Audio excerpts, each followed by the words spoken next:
అందరూ సుఖంగా ఉండాలి, అందరూ ఆరోగ్యంగా ఉండాలి, అందరూ శాంతితో వర్ధిల్లాలి, అందరికీ శుభాలే కలగాలి, అందరూ కలిసిమెలిసి జీవించాలి.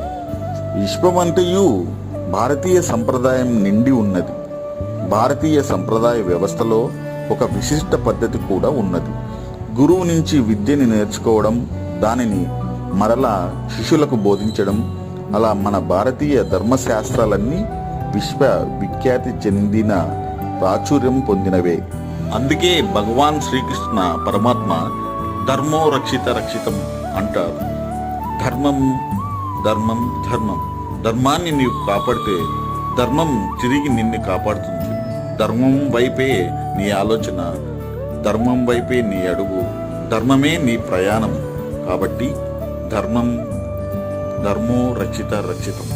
భగవాన్